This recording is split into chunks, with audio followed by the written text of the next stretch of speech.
শীতকালীন ট্যুর আমার আর দেওয়া হয় নাই, এই শীতে প্রথম ট্যুর আজকে। তারপরও ফুললি 2.5 থেকে 3 ঘন্টা লেট, মানে ট্যুরটা হচ্ছে টোটালি লেট ট্যুর।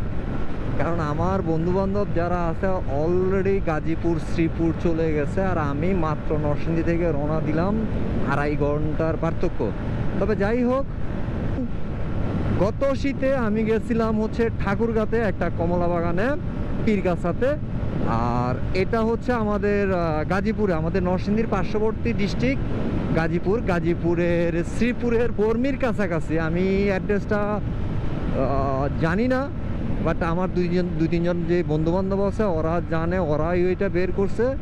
দেখে দেখেন তো বোঝা যায় কিনা, হ্যাঁ যে আকাম করতেছে। ওই যে দেখেন আরেকজনের তালা চাবি খোলার চেষ্টা করতেছে, হ্যাঁ ফলস তালা দিয়া, এই সরি ফলস চাবি দিয়া ভালো তালা খোলার চেষ্টা করতেছে। আর চেহারা দেখেন কি নুরানি ভাব, অথচ এর ভিতরে যা আছে সবই নুরানির অভাব। যাই হোক, আমরা ঢুকার জন্য ওয়েট করতেছি, কারণ চাবি নাই।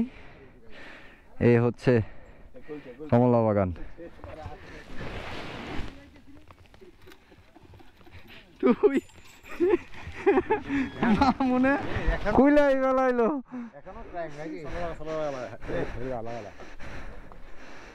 এই যে মানিক সাহা চাবি নিয়েছি আর কসাই আমগরে ভালো এরাই কায়ে পড়ছে।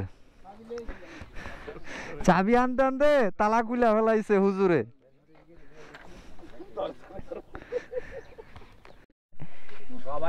কমলা বন্টন করতেছে, আমি ঠিক ফামু আরেকটা দে। এই যে কালার নিয়ে পারাপারি লাগতেছে। আমরা যে সেই শিশু রইছি তার প্রমাণ হলো এই যে মোস্তফা, যদিও আর একটা নাম আছে, নামটা না কই, তবে মোস্তফা আমগর এই চরকিতে প্রথম আইছে। এই জন্য চরকির অন্তরা থেকে, সরি তুকু চরকির অন্তরা না হবে হলো অন্তঃস্থল থেকে অনেক অনেক ধন্যবাদ। এটা যেমনই টক্ত হোক আর টক্ত হোক, আলহামদুলিল্লাহ অনেক ভালো। কমলা বাগানে আসতো, একটু খেয়ে নিন। খারাপ না, ভালোই।